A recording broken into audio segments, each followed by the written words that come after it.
Ang kwento na ito ay tungkol sa pinakaunang ordinaryong estudyante na nakapasok sa Arnold's Academy of Sorcery na kung saan mga noble ang mga estudyante dito. Siya si Ray White at sa unang araw niya sa eskwelahan ay namangha siya sa laki nito. Habang hinahanap niya ang auditorium ay may aksidenteng nakabangga sa kanya na kaagad naman niyang nahawakan. Napahanga ito sa kanya ngunit nang malaman nito na hindi siya noble ay parang nandiri ang babae na nahawakan ni Ray ang kamay nito. Dumating dito si Albert Aliem na hindi matanggap na may nakapasok na katulad ni Ray sa kanilang paaralan. Habang pinagsasabihan nito ng hindi magaganda si Ray ay dumating dito si Amelia Rose para uwaten si Albert. Miyembro si Amelia ng isa sa 3 top great noble family sa kanilang kaharian. Dahil dito ay wala nang nagawa si Albert kundi umalis na lang. Nilapitan ni Amelia si Ray at nagpakilala sila sa isa't isa. Dahil sa impluwensya ni Amelia ay siya din ang napili na representative ng mga bagong estudyante sa academy. Matapos magpakilala ni Ray sa buong klase at pagkaupo niya ay naalala niya ang naganap na digmaan. Nawala ang focus ni Ray sa klase kaya binato siya ng kanilang guro na si Gray ng chalk na nagawa niyang masalo ngunit nasabugan naman siya nito. Naikwento ni Gray ang tungkol sa 7 Grand Sorcerers sa buong mundo. Isa sa miyembro nito ay ang kanilang principal na si Abby Garnet na Blaze Sorcerer at isa din dito ay si Carol Caroline na Spellbinding Sorcerer. Dito na nila napag-usapan ang Ice Blade Sorcerer na nawala na lang umano bigla matapos wakasan ng Far East War. Ayon kay Gray na isa sa dahilan bakit sila nag-aaral sa academy ay para din balang araw ay mapabilang sila sa 7 Grand Sorcerers. Napatanong naman si Albert kung bakit may nag-aaral na ordinaryong tao sa academy kung ito pala ang posibleng pupuntahan ng mga estudyante dito. Sumagot naman si Gray na lahat ng nag-aaral dito ay pumasa sa pagsusulit kaya nobleman o ordinaryong tao ay hindi ito importante sa academy. Habang nasa aklatan ay nilapitan ni Ray ang isa niyang kaklase na naghahanap ng libro tungkol kay Ainsworth. Nagpakilala ang babaeng ito na si Eliza Griffith at nalaman nilang dalawa na pareho silang tagahanga ni Dr. Ainsworth. Napansin ni Ray ang magandang buhok ni Eliza at nalaman din niya na isang half-elf ito. Ayon kay Eliza ay isa umanong elf ang kanyang ina at dahil sa kanyang tenga ay pinagtatawanan siya ng ibang tao. Ngunit para naman kay Ray ay isang magandang babae si Eliza. Katapos ng klase ay dumiretso si Ray sa kanyang silid kung saan ay kasama niya dito ang isa niyang kaklase na si Evie. Dahil sa may pagkakapareho nila ay madali silang nagkasundo. Kinabukasan ng umaga habang tumatakbo si Ray ay may nakilala na naman siyang chika babes. Ito ay si Rebecca Bradley na isang third-year student ng academy at katulad sa pamilya ni Amelia ay isa din ang pamilya nila sa top 3 noble families. Dahil hindi alam ni Ray ang sinasabing top 3 noble families ay ipinaliwanag ito sa kanya ni Evie. Ayon kay Evie ay ito umano ang pamilya ng Rose, Bradley at Aldrin. Dagdag pa niya na halos kapantay lang ng mga ito ang royal family pagdating sa impluwensya ng mga ito sa politika. Dito ay may nakabangga na naman si Ray na isang chika babes at ito ay si Clarice Cleveland. Dahil sa mga magagandang sinasabi ni Ray kay Clarice ay nagustuhan ito ni Clarice. Binisita ni Ray ang principal ng academy na dati niya palang colonel nung nasa serbisyo pa sila. Muling inalala nila pareho ang nakaraan nung magkakasama pa sila sa serbisyo. Habang nasa klase sila sa practical swordmanship ay nagduelo sila Albert at Ray. Pagkaumpisa ng duelo ay kaagad na umatake si Albert ngunit madali lang itong naiwasan ni Ray. Sa galit ni Albert ay umatake siya ulit at dito na sinira ni Ray ang kanyang wooden sword. Hindi makapaniwala ang kanilang mga kaklase habang natutuwa naman si Abby na na-enjoy ni Ray ang pagiging estudyante nito. Isang araw ay pumunta si Ray sa club nila Evie na Environmental Research Club para sumali dito. Nagulat ang mga miyembro ng club nang ipakita ni Ray ang kanyang Gold Hunter license. Dahil hindi kontento si Ray sa isang club lang ay pumunta naman siya sa club nila Rebecca na Garden and Club para sumali dito. Dito ay puro chika babes ang mga miyembro at ang isang problema ni Ray ay hindi sang-ayon ang ibang mga miyembro sa pagsali niya lalong-lalo na si Dina. Nakaisip ng paraan si Rebecca at inatasan niya si Dina na subukan si Ray at kung hindi niya umano magustuhan ang ipakita ni Ray ay pwede niyang tanggihan ang application nito. Pinagawa ni Dina si Ray ng bagong garden at may 1 linggo lang umano siya para matapos ito. Habang abala si Ray sa garden ay binisita siya dito ni Rebecca. Dito lang nalaman ni Ray na si Rebecca pala ang student council president. Nang mapansin nila ang dalawang nagsasanay sa baba ay nabanggit ni Rebecca ang nalalapit na Magic Chevalier. Natanong ni Rebecca si Ray kung may plano itong sumali at ayon naman kay Ray ay pag-iisipan pa niya ito. Pagsapit ng ika-4 na araw ay namangha sila Dina nang makita ang garden na ginawa ni Ray dahilan para makapasa si Ray at maging miyembro na ng club. Isang araw ay may ipinaimbestigahan si Abby kay Ray tungkol sa espiya sa kaharian na mula sa imperyo at posibleng mapasok din umano nito ang eskwelahan. Habang nasa klase ay ipinaalam ni Gray na magsasagawa sila ng practical exercise sa kagubatan ng Kafka. Pinabuo sila ng grupo na may tig-apat na miyembro at nakasama ni Ray dito sila Evie, Elisa at Amelia. Hindi makapaniwala ang kanilang mga kaklase na sumali si Amelia sa grupo nila Ray at mas lalong nagalit dito si Albert. Pagsapit ng araw ng practical exercise ay ipinaliwanag muna ni Gray ang kanilang misyon at mayroon silang 24 na oras para gawin ito. Pagkaumpisa ng practical exercise ay may nakaharap silang isang halimaw na kaagad namang natalo ni Ray at sa di kalayuan ay nakita nila ang unang stamp. Kinagabihan ay napag-usapan nila ang nakakamanghang mga ginawa ni Ray. Nagdadahilan na lang si Ray na natutunan niya ito habang nasa backwoods forest siya ngunit naghihinala na dito si Amelia. Habang tulog na ang iba niyang kasama ay naalala ni Ray ang sinabi ng isang malapit na tao sa kanya tungkol sa paglilihim niya sa kanyang totoong pagkatao. Kinabukasan ay nakarinig sila ng sigaw ng isang babae kaya pinuntahan kaagad ito ni Ray. Nakita niya sa unahan ng isang halimaw na kaharap ng grupo nila Albert. Habang papalapit si Ray sa halimaw ay inaatake siya nito ngunit hindi siya matamaan nito hanggang sa magawa niya itong masaksak. Ilang sandali lang ay dumating na din dito sila Amelia at dahil natalo ni Ray ng mag-isa ang halimaw ay mas naghinala pa si Amelia kay Ray. Sa di kalayuan ay may isang taong nagtatago at may inihagis sa halimaw katapos ay nabuhay muli ang halimaw. Nilabanan muli ito ni Ray ngunit nahihirapan siya dahil sa kunat na ng balat nito. Gagamitin na niya sana ang kanyang kapangyarihan nang biglang inatake ni Amelia ang halimaw. Tumulong na din dito sila Evie at Elisa at dito na nagkaroon ng pagkakataon si Ray na talunin ang halimaw. Matapos ang practical exercise ay nakuha ng grupo nila Amelia ang pinakamataas na grado. Ngunit hindi lahat ay masaya dito dahil kasama nila Amelia sa grupo si Ray. Isang araw ay binisita ni Ray si Lydia Ainsworth na siyang nag-alaga sa kanya. Napag-usapan nila ang kasalukuyang pinag-aaralan ni Lydia at ang tungkol sa eugenics na gustong kunin si Lydia para maging miyembro nito. Ngunit tinanggihan ito ni Lydia dahil may masamang kutob siya sa organisasyon na ito. Ipinasyal ni Ray si Lydia sa labas at napag-usapan din nila dito ang Magic Chevalier. Ayon kay Lydia ay nanalo umano siya dito ng 4 na beses ng magkakasunod-sunod. At sa tingin niya ay siguradong magagawa din ito ni Ray kung sakaling sumali si Ray dito. Ngunit ayon kay Ray ay ayaw muna niyang maging sentro ng atensyon. Bago umalis si Ray ay may ibinigay na notebook si Lydia sa kanya. Isang araw habang magkausap sila Ray at Rebecca ay natanong ni Ray kung may nag-aaral din ba sa academy mula sa pamilya ng Olgren na isa din sa top 3 noble family. Ayon kay Rebecca ay karaniwang sa Diem's Academy of Sorcery nag-aaral ang mga miyembro ng pamilya ng Olgren. Dagdag pa niya na dahil may panganay na babae din ang pamilya na ito ay siguradong isa ito sa magiging karibal ni Amelia. Nagsagawa ng paligsahan ang eskwelahan para sa magre-representa sa bawat antas. Matapos matalo ni Amelia ang kanyang kalaban ay hinamon niya si Ray. Tinanggap naman ni Ray ang hamon ni Amelia at kaagad na sinimulan ang kanilang duelo. Habang naglalaban sila ay naalala ni Ray ang mga panahong tinuturuan pa siya. Nagkaroon siya ng pagkakataon para makaatake kay Amelia ngunit may bigla siyang naramdaman na hindi maganda kaya nabitawan niya ang kanyang wooden sword at napaluhod siya. Dahil dito ay itinanghal na panalo si Amelia at binati naman siya ni Ray. Habang nagmemeryenda sila ay hinamon ni Albert si Ray ng duelo. Tinanggap kaagad ito ni Ray at ginanap nila ito sa kagubatan.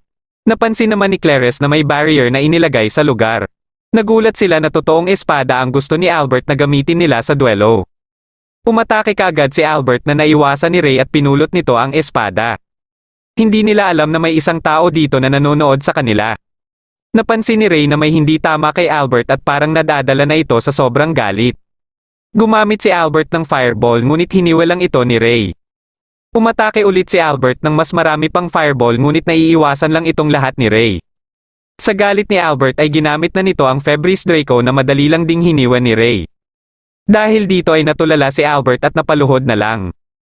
Sasabihin na sana ni Ray kina Amelia ang totoo niyang katauhan nang biglang mapadapa sila Amelia at dahil pala ito sa barrier.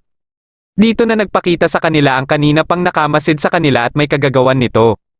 Ito pala ay ang kanilang guro na si Gray kaya naisip kaagad ni Ray na miyembro din si Gray ng eugenics. Si Gray din pala ang dahilan sa biglaang pagkakawala ng ibang estudyante at nalaman ni Ray na siya din ang may kagagawan sa halimaw na nakalaban nila nung practical exercise. Nag-umpisa ng umatake si Gray ngunit dahil iniiwasan lang ito ni Ray ay pinunterian nito sila Amelia. Dito na inilabas ni Ray ang totoo niyang kapangyarihan bilang Ice Blade Sorcerer dahilan para masangga niya ang atake ni Gray kina Amelia at nabago din nito ang kulay ng kanyang buhok. Gumawa si Ray ng mga Ice Blades at pagka-atake ni Gray ay binura lang ito ng isang Ice Blade ni Ray. Ginamit ni Gray ang kanyang Causality Draco ngunit bigla lang itong naglaho bago pa makadapo kay Ray. Susubukan sana ni Gray na tumakas kaya ginamit ni Ray ang mga Ice Blades para pigilan siya. Sa sobrang takot ni Gray ay sinubukan niyang kumbinsihin si Ray na sumali din sa eugenics dahil siguradong bibigyan umano siya ng mataas na posisyon dito dahil sa kanyang malakas na kapangyarihan. Habang nagmamakaawa si Gray ay bigla niyang inatake si Ray ngunit nagulat siya nang hindi ito umubra kay Ray. Dito na inactivate ni Gray ang Dark Triad System at itinurok ito sa kanyang utak. Unti-unting nagbago ang hitsura ni Gray at naging parang halimaw na ito. Muli silang naglaban at kahit anong atake ang ginagawa ni Gray ay hindi ito umuubra kay Ray. Napansin nila Evie na unti-unting nababalot ng yelo ang katawan ni Ray. Dahil sa naapektuhan na si Ray ng kanyang kapangyarihan ay napansin na din ito ni Gray. Natuwa dito si Gray at muling sumugod dahilan para masira nito ang Ice Blade ni Ray. Ngunit hindi alam ni Gray na gagamitin pala ni Ray ang Ice Blossom Profusion. Nilamon si Gray ng buhawi at katapos ay nanigas ito na pinalilibutan ng mga bulaklak. Nang mapaluhod si Ray ay muli niyang inactivate ang Chronos Lock at dito na siya nawalan ng malay. Ipinakita dito ang panahong iniligtas ni Lydia si Ray na isang war orphan. Nang magising si Ray ay mabilis siyang napalapit kay Carol at Lydia. Kaya nung malaman ni Carol na kailangan ng ilagay si Ray sa isang ampunan ay nakipagtalo ito sa kanilang commander. Tinanong ng commander sila Lydia kung ano sa tingin nila ang magandang gawin kay Ray. Bago makasagot si Lydia ay napansin niya si Ray na nakadungaw. Tinanong ni Lydia si Ray kung ano ang kanyang gusto at sumagot si Ray na gusto niyang manatili sa piling ni Lydia. Dahil dito ay nagpasya si Lydia na siya ang kukupkop kay Ray at sa tulong na din nila Abby at Carol. Pumayag dito ang kanilang commander basta hindi lang umano maapektuhan nito ang kanilang trabaho. Dito na din nagumpisa ang pagsasanay ni Ray at mapabilang sa kanilang hukbo. Makalipas ang 6 na taon nung kasagsagan ng Far East War ay isinasama na si Ray sa bakbakan at nagagamit niya na din ng Ice Blades. Isang araw ay nasilayan ni Ray ang pagkasawi ni Howard. Dahil dito ay nagamit ni Ray ng sobra ang kanyang kapangyarihan. Nang magkamalay siya ay nasa tabi niya si Lydia at nandito din sila Abby at Carla. Pagkaalis nila Lydia at Carla ay dito na sinabi ni Abby kay Ray ang naging pakiusap ni Lydia sa kanya na payagan siya na makapag-aral sa Arnold's Academy para makapamuhay siya ng normal. Pagkaalis ni Abby ay binisita naman siya nila Amelia. Dito niya na sinabi na siya ang Ice Blade Sorcerer at isa sa 7 Grand Sorcerers. Ikwento din niya ang nangyari sa Far East War kung saan nag-overheat siya at ito ang dahilan kaya gumagamit siya ng Chronos Lock para maiwasan na mangyari ulit ang overheating. Kinagabihan ay binisita siya ni Albert at humingi ito ng tawad sa kanya. Tinanggap naman ito ni Ray at nagbigay din siya ng payo kay Albert. Dahil sa nangyari kay Gray ay pinalitan siya ni Carol bilang bago nilang homeroom teacher. Patuloy pa rin ang mga duelo para sa mga pipiliin na magre-representa sa Magic Chevalier. Nakuha ni Amelia ang isang spot para magrepresente dito at gayon din si Albert. Nabasa naman ni Ray kung ano ang iniisip ni Amelia kaya isang araw ay inalok niya si Amelia para tulungan ito na magsanay para sa nalalapit na Magic Chevalier. Kinabukasan ay sinimulan kaagad ni Ray ang pagsasanay kay Amelia. Dahil sa mga mahihirap na pinapagawa ni Ray ay naiisip na ni Amelia na nasa impyerno siya. Nang makausap ni Ray sila Rebecca at Dina ay natanong nito kung gaano kalakas ang panganay na anak ng Olgren family. Hindi nagdalawang isip si Rebecca na sabihin na malakas itong si Ariana at ayon naman kay Dina na bagamat mas bata ito sa kanya ay napakaganda umano ng mga galaw nito. Isang araw ay nagpanggap si Ray bilang isang babae at sinuot nito ang uniforme ng Diamonds Academy para kausapin si Ariana dahil alam niyang ito ang bumabagabag kay Amelia. Pagkadating niya sa Diamonds Academy ay nakita niya ang isang batang umiiyak na hinahanap ang ate nito. Nagpakilala si Ray na Lily at nalaman niya na kapatid pala ni Ariana ang batang ito na si Tiana. Dahil ito din ang hinahanap ni Ray ay nagpasya siya na isama si Tiana. Habang hinahanap nila si Ariana ay pinagtitinginan ng mga estudyante si Ray dahil sa ganda nito. Nakita ni Tiana ang kanyang ate na nagkakape at dito na silang dalawang nagkakilala ni Ray. Habang nagkakape sila ay nalaman kaagad ni Ariana na hindi estudyante ng Diamonds Academy si Ray. Dito na inilabas ni Ray ang totoo niyang boses na ikinagulat ni Ariana. Nagpakilala si Ray at nalaman niya na umabot din pala ang balita tungkol sa kanya na pinakaunang ordinaryong estudyante na nakapasok sa Arnold's Academy. Nakipagduelo si Ray at tinanggap naman ito ni Ariana. Pagkaumpisa ng duelo ay naging agresibo kaagad si Ariana hanggang sa mabali nito ang wooden sword ni Ray dahilan para matapos kaagad ang duelo. Pagkaalis ni Tiana ay dito na sinabi ni Ray na kasalukuyan niyang sinasanay si Amelia para sa nalalapit na Magic Chevalier. Nagulat si Ariana na may kaibigan na pala si Amelia na katulad kay Ray at sinabi nito na aabangan niya ang paghaharap nila ni Amelia. Pagkabalik ni Ray sa Arnold's Academy ay nakasalubong niya ang isang babae na umiiyak. Nang muntik na itong madapa ay iniligtas kaagad ito ni Ray. Ito pala ay si Maria na nakababatang kapatid naman ni Rebecca. Gusto sanang malaman ni Maria kung ang eskwelahan na ito ang nararapat para sa kanya ngunit dahil kay Ray ay buo na umano ang desisyon niya na dito na siya mag-aaral sa susunod na taon. Isang araw ay isinama ni Ray sila Amelia sa tinitirahan ni Lydia. Pagkadating nila sa bahay ni Lydia ay isa-isa silang nagpakilala. Nalaman nila na isa din palang platinum hunter si Lydia. Nang magpakilala na si Amelia ay sinabi ni Lydia na gusto nitong makipag-usap kay Amelia nang sila lang dalawa. Nakiusap naman si Carla kay Ray na tulungan siya sa paghahanda ng merienda nila. Dito na sinabi ni Carla kay Ray na umaksyon na umano ang sinasabing mga Grim Reaper ng Imperyo. May hinala si Carla na may kinalaman ito sa nalalapit na Magic Chevalier dahil maraming influential nobles ang dadalo sa paligsahan. Napag-usapan nila Lydia at Amelia ang mga sulat ni Ray na may nilalaman na tungkol kay Amelia. Alam umano ni Ray na may bumabagabag kay Amelia ngunit hindi niya alam kung ano ang gagawin. Nagbigay ng payo si Lydia kay Amelia kung paano niya umano dalhin ng tama ang bumabagabag sa kanya. Pagsapit ng araw ng paligsahan ay kinausap ni Ariana si Amelia. Parehas silang nangako na maghaharap sila sa finals. Pagsapit ng semifinals sa first year level ay nakalaban ni Amelia si Gerard na mula sa Mercross Academy. Ipinaliwanag ni Abby ang mga patakaran at kabilang dito ang rosas na nasa dibdib nila na hindi dapat matanggal.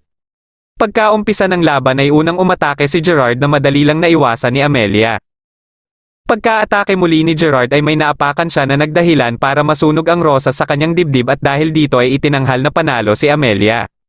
Pinuntahan ni Ray si Albert para ibigay dito ang rosas dahil ito na ang susunod na lalaban. Kalaban ni Albert para sa semifinals ay si Ariana at pagkaumpisa ng laban ay parehas silang nagpalitan ng atake. Nagawa ni Ariana na mapabagsak si Albert ngunit hindi pa rin ito sumusuko at muling sumugod. Nagawa ni Albert na matanggal ang espada ni Ariana ngunit nabali naman ni Ariana ang kanyang espada at sinuntok siya nito sa tiyan dahilan para tumilapon siya sa labas ng ring at tanghalin ng panalo si Ariana. Dahil dito ay sila Amelia at Ariana ang maghaharap para sa finals ng rookie bracket. Habang naglalakad si Ray ay nilapitan siya ng leader ng kanilang club. Isinama siya nito sa isang silid kung saan nandito din sila Lydia. Dito na nila ipinakilala kay Ray ang Hale family na responsable sa Kingdom's Intelligence Agency. Dito lang din nalaman ni Ray na miyembro ng Hale family si Carla at kapatid din nito ang leader ng kanilang club na si Lex Hale. Sinabi ni Abby na nakapasok na sa loob ang sinasabi nilang Grim Reaper mula sa Imperyo at target ng mga ito na dukutin ang mga anak ng mga top noble families.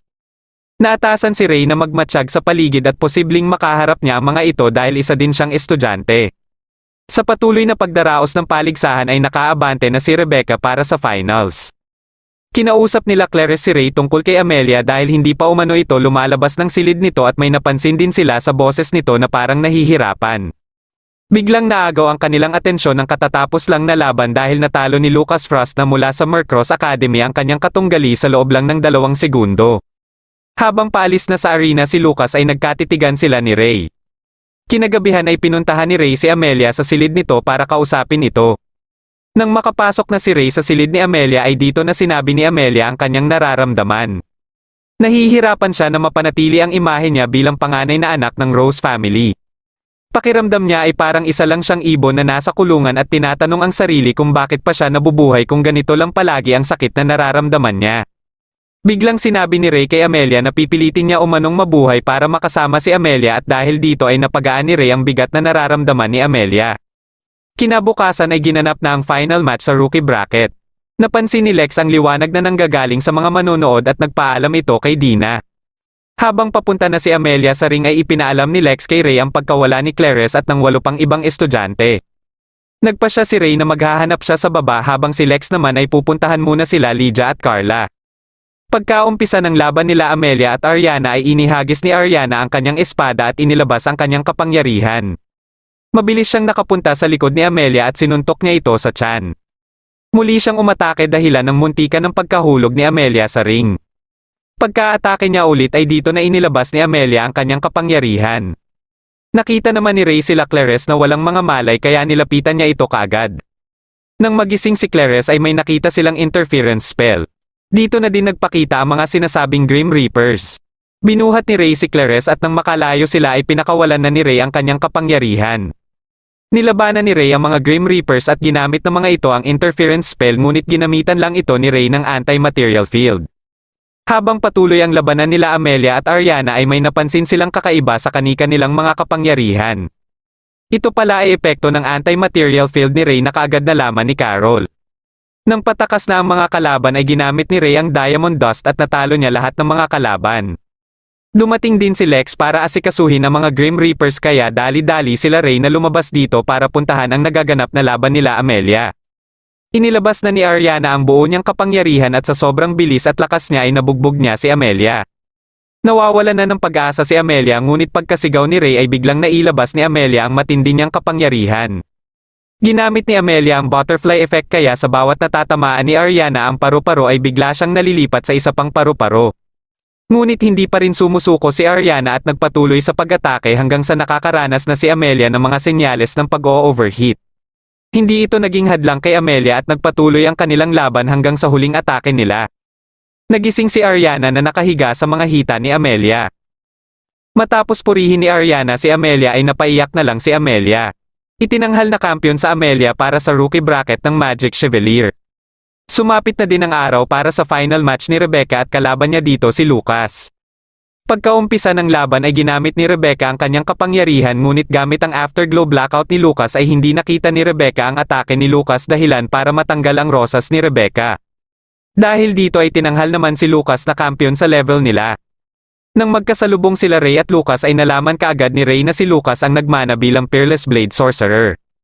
Napatanong si Ray kung bakit sumali pa si Lucas dito at ayon kay Lucas ay gusto niyang ipakita kay Ray na ang Peerless Blade ang pinakamalakas sa kanilang pito at gusto niya umanong makalaban si Ray. Pinuntahan naman nila Abby ang mga Grim Reaper na nadakip nila Ray at ginamitan ito ng kapangyarihan ni Carol.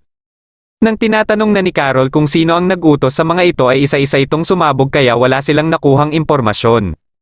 Nakipagkasundo si Evan sa ama ni Rebecca at kasama dito ay ipakasal si Rebecca sa kanya. Kaya isang araw ay pinuntahan ni Dina si Ray para ipaalam ito. Pinuntahan naman kaagad ni Ray si Rebecca para batiin ito. Nalaman ng mga eugenics na si Rebecca ang hinahanap nilang vessel kaya plano nilang dukutin ito. Dahil sa nalalapit na cultural festival ay nagkasundo ang buong klase nila Ray na maid cafe ang kanilang itatayo. Pumunta si Ray sa Student Council office para paaprubahan ito at napansin niya dito na wala ang ibang miyembro ng Student Council. Dito na sinabi nila Rebecca na hindi na umano babalik ang mga ito dahil sa engagement ni Rebecca. Ito ay dahil ang secretary nila na si Cornea ay ang orihinal na dapat magiging fiancé ni Evan. Kaya nagmumuka ng inagaw ni Rebecca si Evan kay Cornea at suportado ng ibang miyembro si Cornea dahilan kaya silang dalawa na lang ang gumagawa ng lahat na gawain sa Student Council. Dahil dito ay nagpresente si Ray na tumulong sa mga gawain sa Student Council. Pagkaalis ni Ray ay hinabol siya ni Dina para sabihin sa kanya ang napapansin ni Dina sa engagement ni Rebecca kay Evan. Nararamdaman ni Dina na may hindi sinasabi sa kanya si Rebecca kaya gusto niyang humingi ng tulong kay Ray para alamin ito. Hindi naman nagdalawang isip dito si Ray kaya isang gabi ay humingi si Ray ng tulong kay Lydia at Carla para imbestigahan si Evan at ang engagement nila ni Rebecca. Habang naliligo si Rebecca ay naisip niya ang parati niyang napapanaginipan kung saan nakikita niya dito si Ray. Kasabay nito ay ang pagdurugo ng kanyang mata na kakaiba. Habang palabas si Rebecca ng eskwelahan ay sinalubong siya ni Ray para samahan siya pauwi. Nakasalubong naman nila sa daan si Evan kaya ito na ang sumama kay Rebecca. Habang pinagmamasdan sila ni Ray ay dumating dito si Lex. Isinama ni Lex si Ray sa pagpupulong nila Lydia at may kutob sila na habol ni Evan kay Rebecca ang Sorcerer's Eyes nito. Dahil dito ay posibleng si Evan ang collector ng Sorcerer's Eyes at may connection din sa eugenics. Habang umiiyak si Rebecca sa silid nito ay napunta siya sa panahon ng Far East War. Nakita niya dito si Ray na pinipilit na iligtas si Howard ngunit dahil alam ni Lydia na huli na ang lahat ay pinilit nito si Ray na bumalik ang lakas ng loob nito dahil nasa kalagitnaan pa sila ng digmaan. Kinabukasan habang nasa Student Council office sila ay naaalala ni Rebecca ang nakita niya kagabi tuwing pinagmamasdan niya si Ray. Pumunta dito si Maria para kausapin si Ray tungkol kay Rebecca. Dahil nakikita ni Ray na nag-aalala si Maria sa ate niya ay pinangako ni Ray na proprotektahan niya umano si Rebecca. Isang gabi ay napanaginipan ni Ray ang araw ng inilibing nila si Howard. Nakita niya dito si Rebecca na tinatanong ang totoo niyang katauhan. Nang sinagot ito ni Ray ay bigla naman siyang nagising. Tumulo din ang dugo sa kanyang mata kaya lumabas siya para hugasan ito. Pagsapit ng cultural festival ay pumunta dito sila Ariana at Tiana. Pumunta din dito si Maria at nagkita sila ulit ni Lily. Habang pauwi si Maria mula sa cultural festival ay may nakasalubong siyang isang babae na may puti din na buhok kagaya niya. Sinabi ng babaeng ito sa kanya na mamamatay na umano si Rebecca. Nalaman din ni Ray ang tungkol dito mula kina Lydia at ilang sandali lang ay nagpakita dito ang ama ni Rebecca para ipaliwanag ang sitwasyon ni Rebecca at humingi ito ng tulong kay Ray na iligtas si Rebecca. Napapaiyak na lang si Maria habang naririnig ang paghihirap ni Rebecca. Kinabukasan ay bumalik ulit si Maria sa maid cafe nila Ray at nagkausap sila ni Ray. Habang naglalakad si Rebecca ay sinalubong siya ni Evan at bigla silang nawala. Pagkaalis ni Maria ay nagpaalam si Ray kay Amelia para umalis din. Dito ay sinimulan na ni Evan ang plano niya kay Rebecca habang kinakalaban naman ni Ray ang mga halimaw at alagad ng eugenics. Pagkaatake nito kay Ray ay nagpakita dito ang mga paru-paro na mula sa butterfly effect ni Amelia. Nandito pala sila Amelia para tulungan si Ray at sama-sama nilang nilabanan ang mga halimaw. Pinuntahan naman ni Maria ang kinaroroonan nila Rebecca at Evan.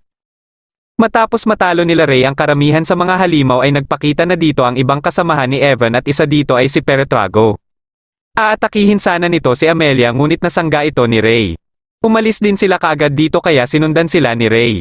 Habang hinahabol sila ni Ray ay naalala nito ang sinabi ng ama ni Rebecca tungkol sa sumpa sa dugo ng pamilya Bradley at sa pagiging krus ni Rebecca na nangyayari lang ng isang beses sa loob ng ilang daang taon. Pagkadating nila Peretrago sa kinaroroonan nila Rebecca ay dito na nalaman nila Rebecca na hindi pala ang totoong Evan ang kaharap nila kundi si Liz na siyang nakasalubong ni Maria nung isang araw. Sa galit ni Evan kay Liz ay inatake niya ito kaagad. Sa loob ng 10 taon ay nagpanggap si Liz na si Evan kaya ganito na lang ang galit ni Evan kay Liz. Plano ni Evan na marating ang sinasabing akasa at para mangyari ito ay kakailanganin niya ang krus na si Rebecca. Inatake din ni Evan si Rebecca ngunit tinanggal lang ito ni Liz. Ginamit ni Liz ang kanyang kapangyarihan para mapalayo si Rebecca kay Evan. Katapos ay ipinasok niya si Evan sa ibang dimensyon. Ilang sandali lang ay dumating na din dito si Ray. Nakilala kaagad ni Ray si Peretrago dahil sa ginawa nitong pag-atake kay Amelia na may balak kainin ang engram nito. Pagka-atake ni Peretrago ay nabangga lang siya sa salamin na ginawa ni Liz. Kinausap ni Liz si Ray at nagpakilala ito na fabrication sorcerer. Sinabi ni Liz ang plano niyang ipa-overheat si Rebecca at si Ray ang magsesayal nito gamit ang Chronos Lock. Nang mabasag na ni Peretrago ang salamin ay nirelease na ni Ray ang Chronos Lock at naglaban na sila ni Peretrago. Pinuntahan naman ni Liz si Evan sa kabilang dimensyon para harapin ito dito. Sa lakas ni Peretrago ay madali lang nitong nasisira ang Ice Blade ni Ray. Nang magkaharap na sila Evan at Liz ay sinabi ni Evan na wala na siyang pakialam sa eugenics, akasa at sa krus basta ang mahalaga sa kanya ngayon ay mapatay niya si Liz. Ginamit ni Evan ang Dark Triad system na katulad ng ginamit ni Gray. Naging halimaw din si Evan matapos itong maiturok sa kanyang utak. Pagka-atake ni Evan ay nanigas siya bigla bago pa siya makadapo kay Liz. Ginamit ni Liz ang apotheosis na naging dahilan ng mabilis na pagkatalo ni Evan. Namangha si Evan sa lakas ng fabrication sorcerer ngunit ayon kay Liz ay ang Iceblade sorcerer pa rin umano ang pinakamalakas sa kanila na may kakayahan na mamuno sa buong mundo. Matapos mapatay nila Amelia ang mga halimaw ay akala nila tapos na ang lahat ngunit biglang nabuhay muli ang mga halimaw. Pagka-atake nito sa kanila ay dumating na dito sila Lydia para sila na ang kumalaban sa mga ito. Sa sobrang lakas ng mga Grand Sorcerers at ni Carla ay hindi sila nahirapan dito. Para sa panghuling atake ay ginamit ni Lydia ang kanyang Ragnarok. Natutulala na lang sila Evie habang pinagmamasdan ito. Habang patuloy ang labanan nila Ray at Peretrago ay inilabas na ni Peretrago ang kanyang buong kapangyarihan at inatake si Ray. Sinisisi naman ni Maria ang kanyang ate sa nangyayari ngayon kay Ray at sa iba pa dahil hindi umano nagsasalita si Rebecca sa kanila tungkol sa mga importanteng bagay. Nagawa ni Peretrago na masakal si Ray ngunit ginamit naman ni Ray ang mga Ice Blades kaya nabitawan siya ni Peretrago. Pagka-atake muli ni Peretrago ay ginamit na ni Ray ang Pandora. Dito na napagtanto ni Peretrago kung bakit ang Ice Blade Sorcerer ang pinakamalakas at katapos ay nanigas na siya. Muling inactive ni Ray ang Chronos Lock at bumagsak na siya. Lalapitan sana ni Rebecca si Ray para tulungan ito ngunit pinigilan siya ni Maria. Dito na nagsimula ang kanilang away at nilabas nila ang kani-kanilang sama ng loob sa isa't isa. Habang umiiyak si Rebecca ay bigla siyang nagliwanag. Nagising dito si Ray at bumalik na din dito si Liz kasama si Evan. Dumating dito sila Amelia at pinigilan sila ni Lydia na makalapit kina Rebecca dahil nagsisimula na umano ang overheating nito. Nilapitan ni Ray si Rebecca at pina-atras niya si Maria. Nang makalapit na siya kay Rebecca ay inactive ni Ray ang Chronos Lock kay Rebecca at dito na nailigtas si Rebecca. Ipinaalam kagad ito ni Lex sa ama nila Rebecca at Maria. Isang araw ay binisita ni Ray si Howard at ipinakilala niya dito ang kanyang mga bagong kaibigan. Dito na nagtatapos ang pinakahuling episode ng The Iceblade Sorcerer Shall Rule the World. Kung nagustuhan mo ang ating kwento ay huwag kakalimutan mag-like at mag-subscribe na din para malalaman mo kaagad kung may bago akong video. Maraming salamat sa panunood at shoutout na din kina